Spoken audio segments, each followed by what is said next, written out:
النار الكبرى ثم لا يموت فيها ولا يحيا. جب یہ اس بھڑکتی ہوئی آگ کے شعلوں میں جھونک دیا جائے گا، ثم لا يموت، پھر اسے وہاں موت نہیں آئے گی. یہ موت کو ترسے گا کہ موت آ جائے، موت نہیں آئے گی. ولا يحيا، اور نہ ہی وہ زندگی ہوگی، نہ وہ جینا ہے اور موت کو سے دور ہوگی. قد افلح من تزکا، لوگوں یہ بات پکی ہے، جس نے اپنے اندر کو خود پاک کر لیا وہی کامیاب ہوگا. قد افلح من تزکا، جس نے اپنے اندر کا تزکیہ کر لیا، اپنے اندر کو پاک کر لیا. تزکیہ کہتے ہیں ذبح کرنے کو بھی، یہ جانور کو ذبح کرتے ہیں اس کا تزکیہ کیا جاتا ہے. اس کا مطلب یہ ہوتا ہے کہ اس کے اندر سے وہ جو نقصان دہ خون ہوتا ہے وہ باہر نکل جاتا ہے.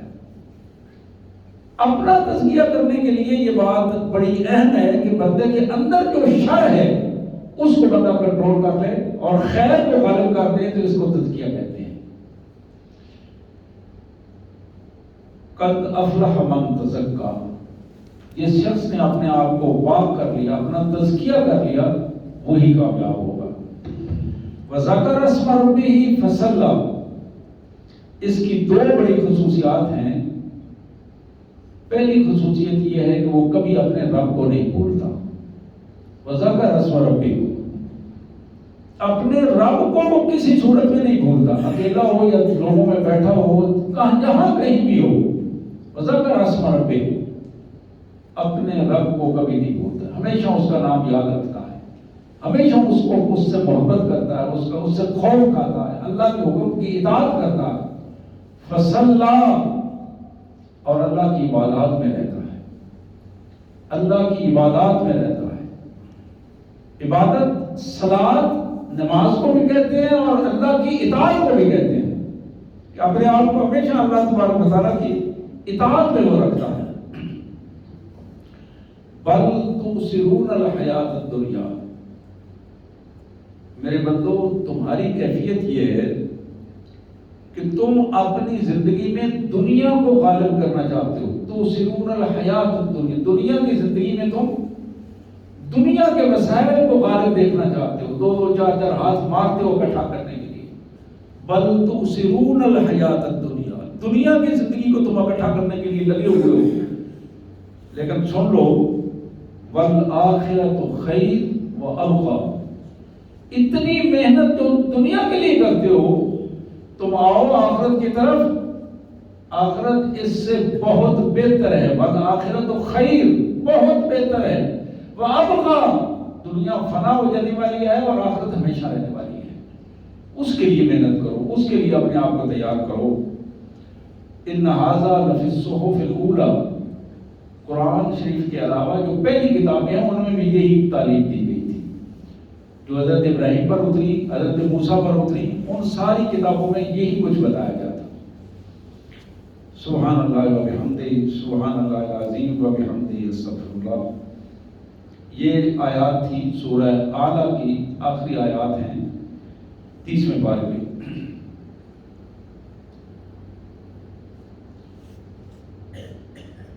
آج آپ جانتے ہیں کہ بدھ کو عید الاضحیٰ کا دن تھا، اور الحمدللہ پورے عالم اسلام میں، امت مسلمہ میں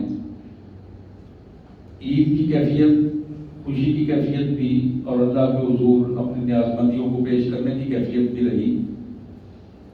اپنی اپنی بساط کے مطابق ہر شخص نے کوشش کی کہ اپنے اللہ کے حضور قربانی بھی پیش کی جائے اور اپنی عبادات کو بھی پیش کیا جائے. ان ساری چیزوں میں جو چیز بنیادی حیثیت رکھتی ہے وہ ہے بندے کی نیت، کہ ایک انسان کس نیت کے ساتھ اپنے اللہ کے حضور حاضر ہوا ہے، اور اگر کچھ پیش کر رہا ہے تو کس نیت کے ساتھ پیش کر رہا ہے. یہی وہ بنیادی چیز ہے. اور اسی چیز کو یہاں یہ بتایا گیا کہ ایک انسان نصیحت کتنی حاصل کرتا ہے. بہت ساری جگہوں پہ مختلف قسم کے حوالوں سے نصیحتیں آتی رہتی ہیں اور مزاج اپنا اپنا ہوتا ہے. بعض لوگ نصیحت کے حاصل کرنے کے لیے اپنی صلاحیتیں لگاتے ہیں، پیسہ لگاتے ہیں، وقت لگاتے ہیں، کوشش کرتے ہیں کہ ہمیں کچھ نہ کچھ ایسی چیز مل جائے کہ ہماری دنیا کی نسبت آخرت ہماری سمجھ جائے، اس پہ اپنا وقت دیتے ہیں. بعض بھائی چلتے پھرتے اڑتے کوئی بات سنی ہے، کوئی سنی کرتی ہے، کوئی نکل گیا، کوئی بات ذہن میں رہ گئی، کوئی اڑ گئی. ان حالات میں اللہ تعالیٰ نے فرمایا کہ سیذکر من یخشی، نصیحت کے حصول کے لیے خشیت الہی بڑی لازمی چیز ہے کہ بندے کا دل اپنے رب کی طرف متوجہ ہو تو وہ بندہ اس نصیحت سے فائدہ حاصل کر سکتا ہے. نبی رحمت صلی اللہ علیہ وسلم گھر تشریف لائے. یہ ابو داؤد کی حدیث ہے. ہماری ماں ام المومنین سیدہ عائشہ صدیقہ سلام اللہ علیہا، ان کی یہ روایت ہے. فرماتی ہیں میں بیٹھی تھی تو بس رونا آ گیا اور آنسو آ رہے تھے. رسول اکرم صلی اللہ علیہ وسلم تشریف لائے. آپ نے پوچھا معلوم کیجیے ایسا کیا بات ہے، کیوں رو رہے ہیں، کس چیز نے آپ کو رلا دیا ہے. فرماتی میں نے عرض کی کہ ذکرت النار فبکیت، آگ کی کیفیت مجھے یاد آئی، اللہ کے عذاب کے ڈر کی وجہ سے میری آنکھوں میں آنسو آ گئے. یہ وہ عظیم خاتون ہیں جن کی شان میں 18 سے زیادہ آیات قرآن نے نازل کی ہیں. سورہ نور میں 18 سے زیادہ آیات ان کی شان میں نازل کی ہیں. ہماری ماں سیدہ عائشہ صدیقہ سلام اللہ، ہماری ماں ان کے قدموں کے خاک پہ قربان. عرض کرتی ہیں میرے آقا بس اللہ کے عذاب کے ڈر کی وجہ سے، اللہ کے عذاب کے ڈر کی وجہ سے آنسو آ گئے، رو پڑے. تو ساتھ ہی عرض کی فَهَلْ تَذْكُرُونَ أَهْلِكُمْ يَوْمَ الْقِيَامَةِ. اب وہ ایک تو رونے کی کیفیت اور وہ درد کی کیفیت اور عذاب کے خوف کے اور اللہ کی محبت کی کیفیت میں، اور دوسرا اللہ کے پاک نبی محمد کریم صلی اللہ علیہ وسلم سے، اور تیسرا اپنے خامد سے پوچھ رہی ہیں کہ فَهَلْ تَذْكُرُونَ أَهْلِكُمْ يَوْمَ الْقِيَامَةِ. میرے آقا کل قیامت کے دن آپ اپنے گھر والوں کو بھول تو نہیں جائیں گے؟ پوری امت کا فکر ہے اور پوری امت کے حوالے سے آپ کی ذمہ داری، تو ہمیں اب بھی یاد رکھیں گے کہ نہیں یاد رکھیں گے؟ اور اس سوال کے پتہ منظر میں درد ہے نا، وہ محسوس کیا جا سکتا ہے. اب آپ جواب سنیے سید المرسلین صلی اللہ علیہ وسلم کا. فقال رسول اللہ صلی اللہ علیہ وسلم اما فی ثلاثۃ مواد ثلاثۃ موادنا فلا یذکر احد احدا. 3 جگہ ایسی ہوں گی کوئی بندہ کسی دوسرے بندے کو یاد تک نہیں کر سکے گا. یہ الفاظ محمد رسول اللہ صلی اللہ علیہ وسلم کے ہیں. اور اپنی زوجہ محترمہ اور ہماری ماں ان سے خطاب کر کے ان کے سوال کا جواب دے رہے ہیں. 3 جگہ ایسی ہیں کوئی بندہ کسی دوسرے بندے کو یاد نہیں، فلا یذکر، اسے یاد ہوش نہیں ہوگی، یاد نہیں آئے گا. فرمایا پہلا مقام ہوگا کہ جب آدمی قبروں سے اٹھیں گے اور انہیں نامہ اعمال دیا جائے گا دائیں یا بائیں ہاتھ میں، کسی کو ہوش نہیں ہوگی کہ کون کہاں ہے اور کس کیفیت میں ہے. دوسرا آپ نے فرمایا وعند المیزان، جہاں اعمال کی ویلیویشن ہو رہی ہوگی، قیمت لگ رہی ہوگی، تل رہے ہوں گے اعمال، اندازہ کیا جا رہا ہوگا کہ کون کیا لے کے آیا ہے، وعند المیزان، سب کی نظریں اس ترازو پر ہوں گی، میزان پر ہوں گی، کوئی کسی کو یاد نہیں کرتا، فلا یذکر احد احدا، کسی کو کوئی یاد نہیں ہوگا۔ پھر آپ نے فرمایا وعند الصراط، جب جہنم کے اوپر صراط کو رکھا جائے گا، وہ راستہ جو جہنم کے اوپر بنایا جائے گا اور اس میں سے ہر ایک نے گزرنا ہے، وَإِن مِّنكُمْ إِلَّا وَارِدُهَا وَكَانَ عَلَىٰ رَبِّكَ حَتْمًا مَّقْضِيًّا، قرآن کے الفاظ ہیں، ہر شخص اس راستے سے گزرے گا، وَإِن مِّنكُمْ إِلَّا وَارِدُهَا، اس میں وارد ہوگا ہر شخص، وَكَانَ عَلَىٰ رَبِّكَ حَتْمًا مَّقْضِيًّا، تیرے رب نے یہ طے شدہ فیصلہ کر دیا ہے کہ ایسا ہوگا ہی ہوگا، اللہ کے نبیوں کو بھی وہاں سے گزرنا ہوگا اور امتیوں کو بھی وہاں سے گزرنا ہوگا، کافروں کو بھی گزرنا ہوگا، سب کو گزرنا ہوگا، اور کوئی شخص کسی بھی کیفیت میں جب یہاں سے گزر رہا ہوگا اس کو ہوش نہیں ہوگی کہ کس کے ساتھ کیا ہو رہا ہے، وہ اپنے فکر میں ہوگا۔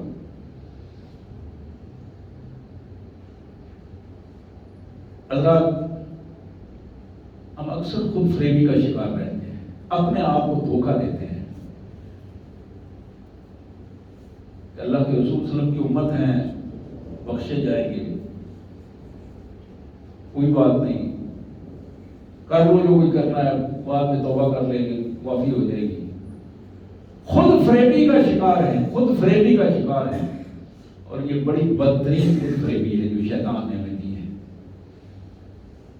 حضور اکرم صلی اللہ علیہ وسلم نے اپنی بیٹی جنہیں سیدۃ النساء فی الجنہ کہا ہے، جنت کی خواتین کے سردار کہا ہے اپنی بیٹی سیدہ فاطمہ کو، ان کو مخاطب کر کے یہ فرمایا اے میری یا فاطمہ، بیٹا اپنا عمل کرنا، یہ نہ سمجھنا کہ میں محمد کی بیٹی ہوں اور اس لیے میں مجھ سے کوئی نہیں پوچھے گا اور میرا حساب نہیں ہوگا، میں نکل جاؤں، یہ نہ سمجھنا، اعملی، عمل کرنا، اپنے اعمال اپنے اللہ کے حضور پیش کرو گی تو مراتب اس کے بعد ملیں گے۔ یہ پہلا مرحلہ جو ہے وہ جانچنے پرکھنے کا ہے، اور اس مرحلے میں تم نے اپنے آپ کو ثابت کرنا ہے کہ میں اللہ کی اطاعت گزار کرتی تھی۔ ایک موقع پر آپ نے اپنی پھوپھی جان سیدہ صفیہ سلام اللہ علیہا،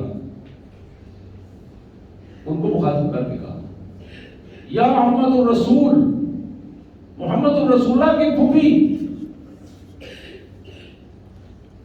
آپ کا بھتیجا رسول ہے، اس کے باوجود وہ عرض کر رہا ہے کہ پھوپھی جان اپنا عمل آپ کے کام آئے گا، یہ مت سمجھنا کہ میں محمد الرسول ہونے کی وجہ سے، رسول کی پھوپھی ہونے کی وجہ سے میں بخشی جاؤں گی، نہیں، اپنے اللہ کے حضور آپ نے اپنا آپ پیش کرنا ہے، اپنا عمل پیش کرنا ہے کہ آپ کیا لے کے آئے ہو اپنے اللہ کے حضور۔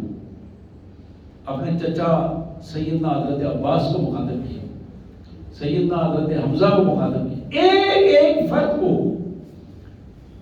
سورہ مدثر میں آتا ہے کہ وَأَنذِرْ عَشِيرَتَكَ الْأَقْرَبِينَ، میرے رسول آپ کی جو برادری میں آپ کے قریبی رشتہ دار ہیں نا، خونی رشتہ دار، ان کو خصوصی طور پر یہ دین کی تعلیم بتاؤ، ان کو ڈراؤ۔ کسی کے ذہن میں یہ نہ آئے کہ میں رسول اللہ صلی اللہ علیہ وسلم کا قریبی رشتہ دار ہوں، اس وجہ سے میں بخشا جاؤں گا۔ اور بڑی اہم بات جسے محمد کریم صلی اللہ علیہ وسلم نے ارشاد فرمائی، فرمایا لوگوں، میری امت کے لوگوں یہ بات نوٹ کر لو کہ جس بندے کے عمل نے اسے پیچھے چھوڑ دیا، اس کا نسب اس کو آگے نہیں لے کے جائے گا۔ جس بندے کے عمل نے اسے پیچھے چھوڑ دیا، عمل اس کے پاس کچھ نہیں ہے، اور پھر اس نے کہا کہ میں تو اللہ کے رسول کا رشتہ دار ہوں، آپ کے خاندان سے ہوں، بھئی خاندان تب قابل قبول ہوگا جب عمل آپ کا درست ہوگا. عمل ٹھیک ہوگا تو پھر خاندان کام آئے گا, پھر اس کی وجہ سے مراد بلند ہو سکے گی. لیکن اگر عمل درست نہیں ہے تو پھر ابو لہب سے قریبی رشتہ دار کون تھا؟ اس کی تو دیوار بھی ایک تھی. عبداللہ اور ابو لہب کا گھر ایک قریب ساتھ ایک ہی دیوار تھی. پھر وہ تھا جس نے محمد الرسول اللہ کی پیدائش میں لوٹے کو آزاد کیا تھا. رشتہ داری تو پھر زیادہ کام آنی چاہیے, لیکن قرآن نے اس پر لعنت کی ہے, اس پر لعنت کی ہے, اسے ملعون قرار دیا ہے, اس کی فیملی پر لعنت کر کے تباہی اور بربادی کی انہیں نوید سنائی ہے. اس لیے کہ وہ محمد الرسول اللہ کے لائے ہوئے دین کے مخالف تھے, حضور کے رشتہ دار تھے. رشتہ داری تو انکار نہیں کیا جا سکتا, لیکن حضور کے لائے ہوئے مشن کے مخالف تھے, اس نظام کے مخالف تھے. اس لیے ان کو اسی کیفیت میں بتایا گیا کہ تم اس قابل نہیں ہو. اللہ اکبر. سیدہ اسماء بنت یزید رضی اللہ تعالی عنہ کی ایک روایت جو بہقی میں سنن بہقی میں موجود ہے. محمد کریم صلی اللہ علیہ وسلم نے فرمایا کہ یحکم الناس فی صید واحد یوم القیامہ, اللہ کے ایک حکم کے ساتھ پوری کائنات کے لوگ جو آدم علیہ السلام سے لے کر اس دنیا میں آخری شخص تک ایک میدان میں اکٹھے ہوں گے. ایک میدان میں, صعید واحد, ایک ہی میدان میں سارے کے سارے اکٹھے ہوں گے. فینادی مناد, پکارنے والے کی ایک آواز اونچی آواز میں آئے گی, کہہ رہا ہوگا این الذین کانت تتجافا جنوبهم عن المضاجع. وہ لوگ کھڑے ہو جائیں, ذرا غور کیجیے اس بات پر, الگ ہو جائیں جنہوں نے راتوں کی نیند کو قربان کر کے اپنے اللہ کے حضور اپنے آنسوں اور اپنے سجدوں سے راتیں گزاری ہیں. وہ جو تہجد گزار لوگ تھے, فرائض کے علاوہ انہوں نے تہجد کے لیے رات کے اندھیروں میں اٹھے. تتجافا جنوبهم عن المضاجع, بستروں سے اپنے پہلوؤں کو الگ کر لیا انہوں نے. وہ کھڑے ہو جائیں, وہ الگ ہو جائیں. فیقومون فهم قلیل, وہ لوگ الگ تو ہو جائیں گے, کھڑے ہو جائیں گے, لیکن وہ تھوڑے ہوں گے. اپنے معاشرے میں بھی آپ جانتے ہیں نا جی, ہم اپنے اگر گریبان میں جھانکیں تو آپ میں کتنے لوگ ہیں جو 5 وقت کے پکے نمازی ہیں. وہ تو فرض ہے نا جی, تہجد تو بعد کی بات ہے. 5 وقت کا پکا نمازی ہونا پہلی شرط ہے. اور پھر اس سے آگے جھانکنے کی بات یہ ہے, اپنے گریبا میں جھانکنے کی بات یہ ہے کہ رات کے اندھیرے میں جب سارے لوگ سوئے ہوئے ہوں اور اس وقت بندہ بستر سے الگ ہو جائے, اللہ کی محبت میں, اللہ کی محبت میں بستر سے الگ ہو جائے. نفس کہہ رہا ہے کہ نیند, شیطان تھپکا رہا ہے نیند, وہ سارے پہلو, لیکن محبت اللہ کی اتنی ہے کہ وہ بندہ اب رک نہیں پا رہا. حضور نے فرمایا فیقومون فهم قلیل, الگ ہو جائیں گے, اٹھیں گے لوگ تو تھوڑے ہوں گے. حکم ہوگا فیدخلون الجنۃ بغیر حساب. یہ جتنے لوگ الگ ہوئے ہیں راتوں کو اٹھنے والے, ان کے حساب و کتاب کی ضرورت نہیں, ان کو جنت میں لے جاؤ. فیدخلون الجنۃ بغیر حساب. ثم لا يذكر لسائر المسلمين ثم يؤمر لسائر الناس الى الحساب. اس کے بعد پھر اللہ تعالیٰ حکم دیں گے, عام حکم دیں گے کہ عام لوگوں کو حساب کے لیے لایا جائے. میں مشکات شریف میں ایک دوسری حدیث پڑھ رہا تھا. رسول کائنات صلی اللہ علیہ وسلم نے فرمایا کہ اللہ تبارک و تعالیٰ سب سے پہلے 70,000 انسانوں کو، مسلمانوں کو بغیر حساب کے جنت کے لیے حکم عطا فرمائیں گے۔ پھر حضور نے فرمایا کہ ہر 1000 کے ساتھ 70,000 اور ہوں گے۔ یہ ساتھ یہ فرمایا ثلاثت و حسیات، اللہ تعالیٰ اپنے دونوں دستے مبارک کے بک سے 70,000 افراد کو معافی عطا فرما دے گا، بغیر حساب کی جنت میں داخل فرمائے گا۔ اور اس 70,000 میں ہر 1000 کے ساتھ 70,000 ہوں گے۔ حدیث میں آتا ہے کہ ایک شخص نے عرض کیا، یا حضرت وہ دعا فرماؤ میں بھی ہونا چاہتا ہوں۔ آپ نے فرمایا تو انہیں میں سے ہوئی۔ دوسرا اٹھ کھڑا ہوا، اس نے عرض کی، یا آپ نے رکھ بس وہ کاشا سبقت لے گیا ہے، وہ کام ختم ہو گیا، دروازہ اتنا ہی تھا، اب یہ دروازہ کھل گیا تو پھر یہ چلتا ہی رہے گا۔ سبحان اللہ وبحمدہ، سبحان اللہ العظیم۔ نبی محترم صلی اللہ علیہ وآلہ وسلم کی ایک دوسری حدیث مبارک جو میرے اور آپ کے لیے بڑی اہمیت کی عمل ہے، اس دور میں خصوصی طور پر بڑی اہمیت کی عمل ہے۔ یہ بخاری شریف کی حدیث ہے، مسلم شریف میں موجود ہے، مشکات شریف میں موجود ہے، اپنے اسٹیٹس اور مرتبے کے اعتبار سے صحیح ترین حدیث ہے۔ جناب سہل بن سعد رضی اللہ تعالیٰ عنہ کی حدیث، فرمایا انی فرضکم علی الحوض من مر علی شرب ومن شرب لم یظمأ ابدا۔ میری امت کے لوگوں، میرے بھائیوں، میرے ساتھیوں، حضور نے فرمایا میں جنت کے باہر حشر کے دن اپنے حوض پر تمہیں پانی پلانے کے لیے تمہارا استقبال کر رہا ہوں گا۔ انی فرضکم علی الحوض، میں تمہیں خوش آمدید کہہ رہا ہوں گا، استقبال کر رہا ہوں گا۔ آپ نے فرمایا فمن ورد علیہ من مر علیہ شرب، جو بھی میرے پاس آئے گا میں اس کو حوض سے پانی پلاؤں گا۔ ومن شرب، جس نے میرے ہاتھ سے پانی پی لیا، لم یظمأ ابدا، پھر اس کو پیاس نہیں لگے گی۔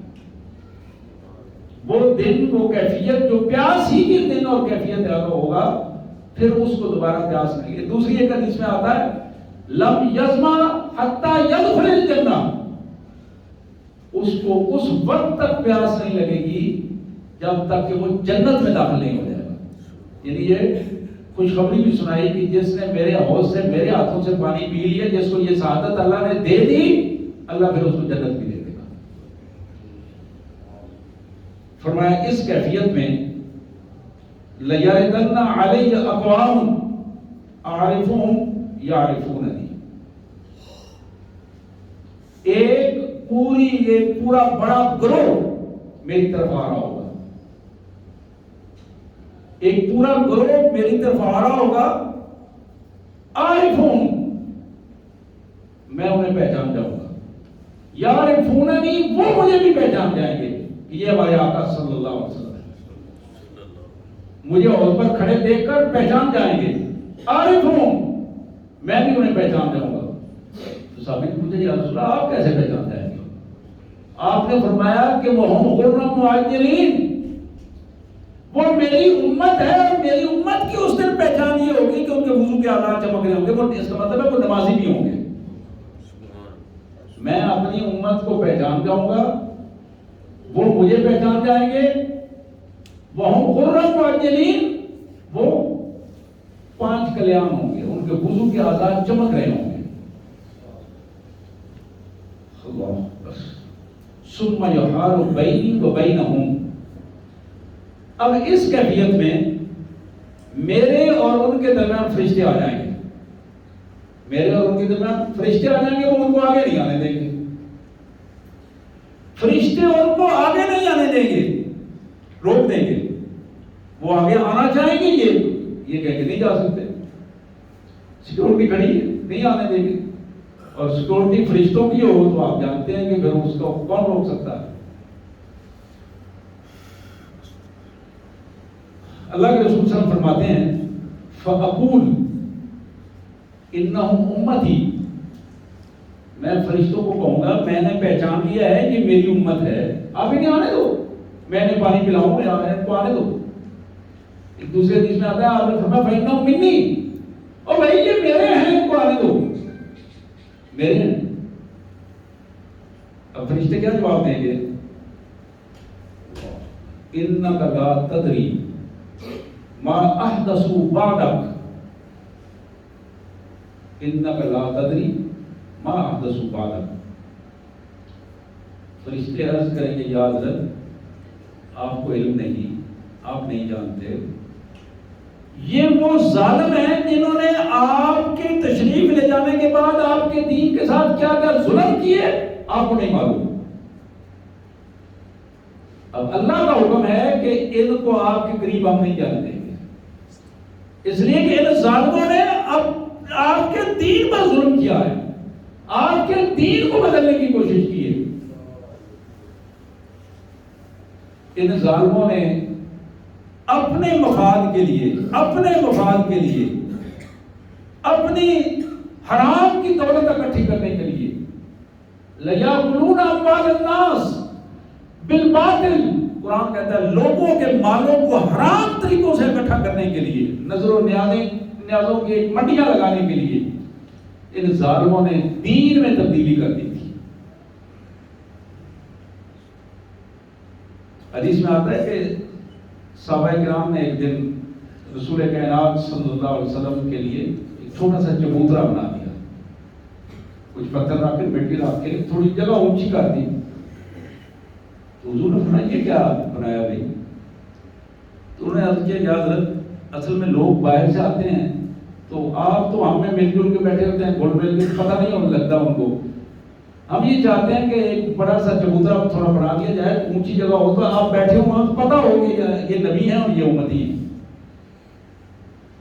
حدیث میں آتا ہے کہ آپ نے پاؤں کی ٹھوکر سے اسے گرا دیا اور فرمایا کہ میں اجمی نہیں ہوں، جس طرح عجم کے بادشاہ لوگوں کو اپنا غلام بنانا چاہتے ہیں کہ وہ ایک آقا اور غلام کی صورت میں بیٹھے ہوں، میں وہ نہیں ہوں۔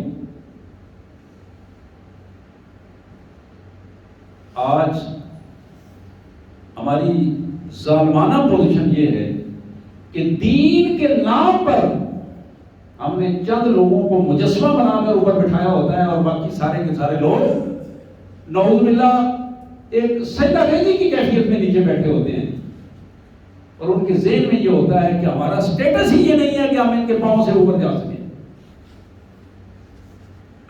یہ وہ ظالمانہ رویہ ہے کہ جس کے بارے میں اللہ کے رسول صلی اللہ علیہ وسلم نے فرمایا لوگوں جس کے بندے کے ذہن میں یہ بات آ جائے کہ میں جاؤں اور لوگ اٹھ کے کھڑے ہو جائیں میرا استقبال کرنے کے لیے، اور اگر کوئی کھڑا نہیں ہوا تو اس کے ذہن میں آیا کہ یہ بندہ کھڑا نہیں ہوا، یہ بڑا نعوذ باللہ ملعون ہے، مردود ہے، جو جس بندے نے میرا احترام نہیں کیا اور یہ کھڑا نہیں ہوا، حضور نے فرمایا یہ سوچ رکھنے والا بندہ ملعون ہے۔ وہ لانتی ہے جو بندوں کو اپنے لیے کھڑا کرنا چاہتا ہے، جو بندوں کو اپنے جیسے بندوں کو اپنا غلام بنا کر رکھنا چاہتا ہے، وہ ملعون ہے، لانتی ہے۔ تو وہاں کیا بتایا گیا؟ إِنَّكَ لَا تَدْرِي مَا أَحْدَثُوا بَعْدَكَ۔ میرے رسول فرشتے عرض کریں گے کہ واقعہ آپ نہیں جانتے ان ظالموں نے آپ کے دین کے ساتھ کیا کیا ظلم کیے ہیں، کیا کیا چیزیں گھڑ کے ان کو دین بنا لیا ہے۔ اب محمد کریم صلی اللہ علیہ وسلم فرماتے ہیں اقول سحقن سحقن، پھر میں یہ کہوں گا لعنت ہو ان پر، لعنت ہو ان پر۔ اب جس کو پہچانا تھا عارفون پہچانا تھا، غرم مہاجرین کر کے پہچانا تھا، اپنی امت کے لیے پہچانا تھا، وہ نمازی بھی تھے حضور فرماتے ہیں میں کہوں گا فاقول سخ کا لعنت ہو، یہ ملعون ہے جنہوں نے میرے دین کو بے دینی سے بدل دیا تھا، اپنے مفادات کے لیے، اپنے تعصبات کے لیے، اپنے تحفظات کے لیے، فرقہ بندی، تعصبات کی فرقہ بندی کے اپنے ٹولے کو، اور پھر ایک پہ اکتفا نہیں ہوا، امت کے دو چار فرقوں پہ اکتفا نہیں ہوا، ایک ایک فرقے کے سینکڑوں فرقے شاخیں بنا دی۔ ایسے ایسے ظالمانہ رویے اپنی ذات کو محفوظ کرنے کے لیے، ذات کو پروٹیکشن دینے کے لیے زیادہ سے زیادہ کوشش کر کے چند بندے یہ ہیں تو انہیں کو اپنا غلام بنا کر اپنی ایک نئی جماعت بنا دی، ایک نیا فرقہ بنا دیا اور ایک نیا سلسلہ جو ہے وہ شروع کر دیا گیا۔ نبی رحمت صلی اللہ علیہ وسلم ان کو فرشتوں کو حکم دیں گے کہ ان کو لے جاؤ، یہ ملعون ہے، لعنت ہو ان پر، سوکن میرا ان سے کوئی تعلق نہیں، ان کو لے جاؤ۔ اور آپ اندازہ کر سکتے ہیں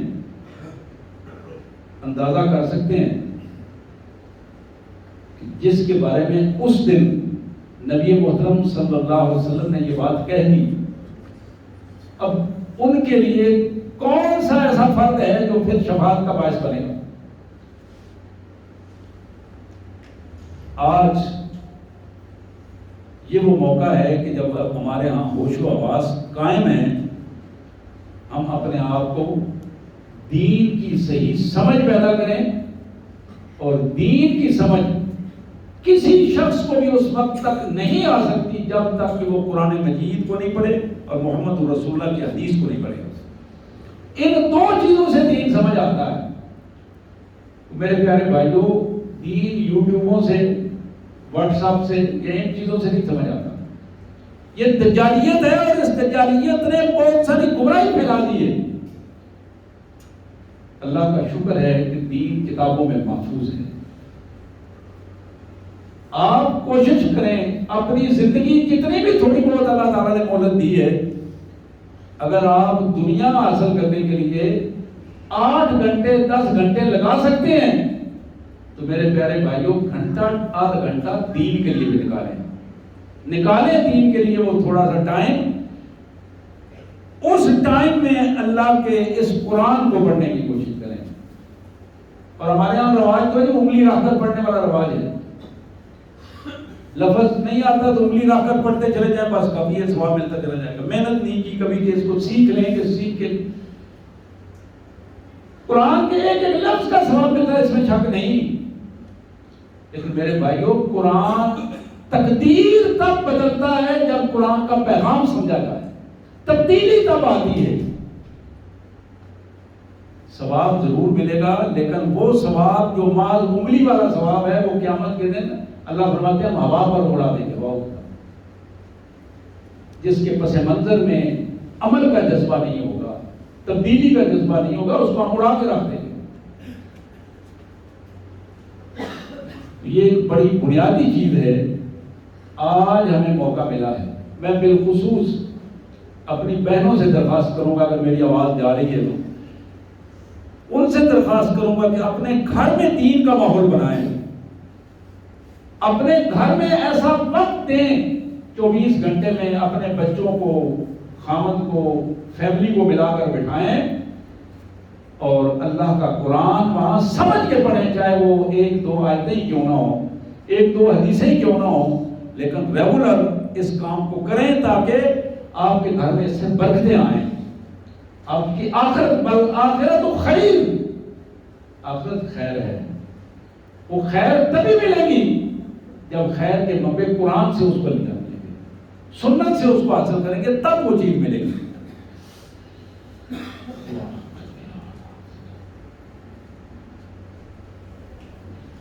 جناب ابو سعید خدری رضی اللہ تعالی عنہ کی ایک حدیث مشکات میں موجود ہے، بخاری اور مسلم میں بھی موجود ہے۔ فرماتے ہیں کہ نبی رحمت صلی اللہ علیہ وسلم نے فرمایا کہ اذا دخل اہل الجنت جنہ واہل النار نار، جب جنتی لوگوں کا کو حکم ہوگا وہ اللہ کے حکم سے جنتوں میں داخل ہو جائیں گے اور جہنم والے جہنم میں داخل ہو جائیں گے، تو اللہ تبارک و تعالیٰ اس دن پھر ارشاد فرمائیں گے کہ من کان فی قلبہ مثقال حبۃ من خردل،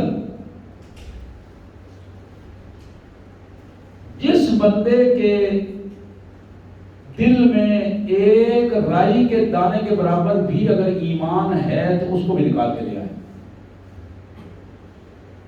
یہ سینکڑوں سال جلنے کے بعد یہ حکم ہوگا، جنتی جنتوں میں چلے جائیں گے، جہنمی جہنم میں چلے جائیں گے، بس سزا شروع ہو جائے گی، مار پڑنا شروع ہو جائے گی، جلنا شروع ہو جائے گا، وہ پکار وہ سارا سلسلہ جاری رہے گا، مراحل طے ہوں گے۔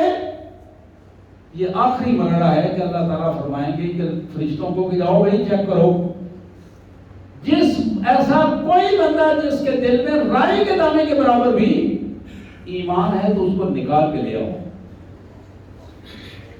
رسول اللہ صلی اللہ علیہ وسلم فرماتے ہیں کہ اللہ اپنے خاص فضل اور مہربانی سے اس معمولی ایمان والے شخص کو بھی جہنم سے نکلوا لیں گے، اور پھر کس کیفیت میں نکالیں گے؟ یخرجون فی استحموا، حالت یہ ہوگی کہ وہ بندہ جل کر کوئلہ ہو چکا ہوگا، جل کر کوئلہ ہو چکا، ہڈیاں راکھ ہونے کی پوزیشن میں ہوگی، اس کا چہرہ اور باقی اعضاء نظر نہیں آ رہے ہوں گے کہ اس کی کیا کیفیت ہے۔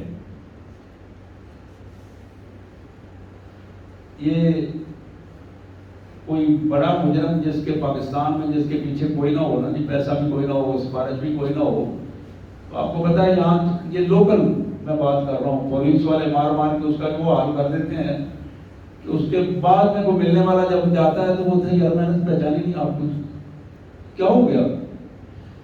تو یہاں جہاں سالوں بھر آگ میں جل جل کے اس پوزیشن میں ہم وہ کوئلہ بن جائیں گے، اللہ کے خاص فضل اور مہربانی سے وہ جو رتی بھر ایمان تھا نا، رائی کے برابر بھی ایمان تھا، یہ بھی اللہ کا خاص فضل ہے، ورنہ اس ایمان کی اللہ نے اس ایمان کی بھی قیمت لگا دی۔ چلو اس ایک دفعہ کلمہ تو اس نے پڑھا تھا، اس نے مجھے کہا تھا کہ لا الہ الا اللہ، اس نے کہا تھا محمد رسول اللہ، تو چلو اسی طرح ہی اس کو لے آؤ، اب بتیرا ہو گیا، اس کو پڑھ گئی۔ حضور فرماتے ہیں کہ اس کو لایا جائے گا، اور پھر لانے کے بعد فیاتون فی نہر الحیات، جنت میں ایک نہر حیات ہے، اس میں ان کو پھینک دیا جائے گا، اور اس میں پھینکنے کے بعد ان کی پوزیشن یہ ہوگی کہ وہ ایک دفعہ جس طرح بالکل ایک چیز پگھل جاتی ہے نا، اس طرح پگھل جائے گی، ينبتون كما ينبت، جس طرح زمین سے سبزی اگتی ہے، پودے اگتے ہیں، اس طرح اس نہر میں دوبارہ ان کو اگایا جائے گا، اور اس دوبارہ اگنے کے بعد جب یہ نکل کر اپنی اصلی حالت میں باہر آئیں گے، حضور نے فرمایا کہ اس کے بعد بھی ان کی پوزیشن کیا ہوگی؟ پوزیشن یہ ہوگی کہ ان کو لوگ وہاں جنتی لوگ ان کو جہنمیون کہیں گے،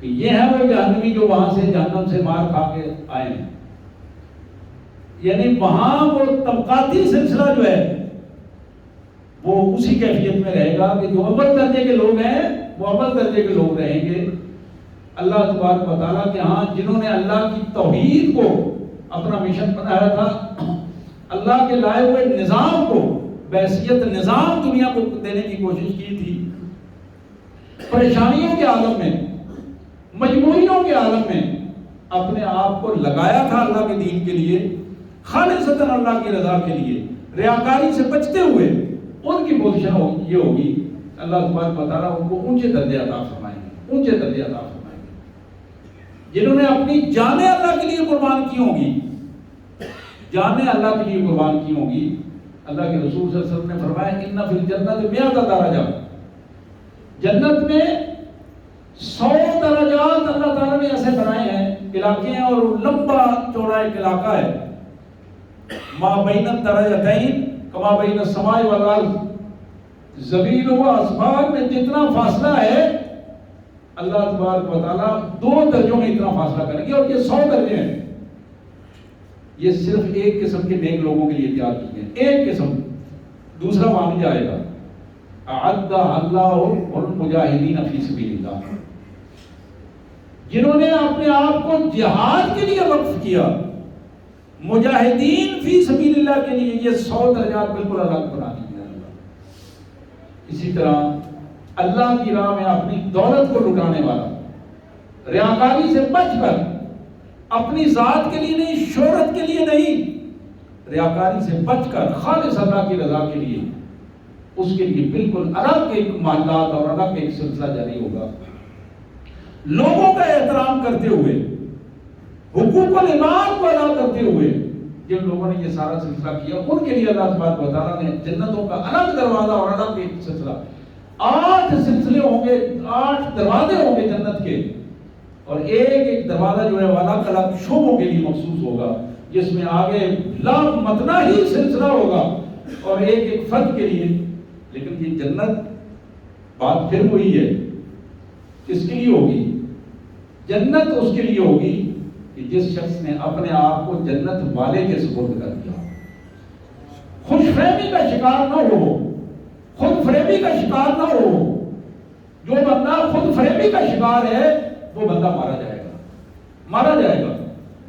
آج میں یہی آپ سے عرض کرنے والا ہوں، عرض کر رہا ہوں کہ خود فریبی کا شکار نہ ہو کہ فلاں پیر صاحب، فلاں حضرت صاحب، فلاں مولوی صاحب، فلاں شیخ صاحب، فلاں کی وجہ سے میری جان چھوٹ جائے گی۔ نہیں، وہ بیچارہ تو خود مر رہا ہوگا، اس کو تو خود کوئی سہارے کی ضرورت ہوگی۔ وہ تو اس دن یہ قرآن بار بار کہتا ہے، وہ الفاظ کہیں گے کہ اللہ معاف کر دے، ان لوگوں نے خواہ ہمارے ہمیں بڑا بنا دیا تھا، ہم تو نہیں بڑا بننے چاہتے تھے، یہ تو انہوں نے ہمیں کہہ کر بڑا بنا دیا تھا۔ اپنے آپ کو اس غلامانہ ذہنیت سے باہر نکال کر خالصتاً اللہ وحدہ لا شریک کے لیے اپنے آپ کو اللہ کا مبارک بندہ بنائیے، اور محمد رسول اللہ صلی اللہ علیہ وسلم کی سنت کے حوالے سے ان کا علم اٹھائیے۔ یہ جو چھوٹے موٹے یہ جو جھنڈے ہیں نا، ان کو چھوڑیے، جلائیں ان جھنڈوں پر۔ ایک جھنڈا جو کلمے والا جھنڈا ہے، محمد رسول اللہ کا جو جھنڈا ہے، اس کو اٹھائیں۔ اللہ تبارک و تعالیٰ نے اس کی توفیق عطا فرمائے۔ وآخر دعوانا الحمدللہ رب العالمین۔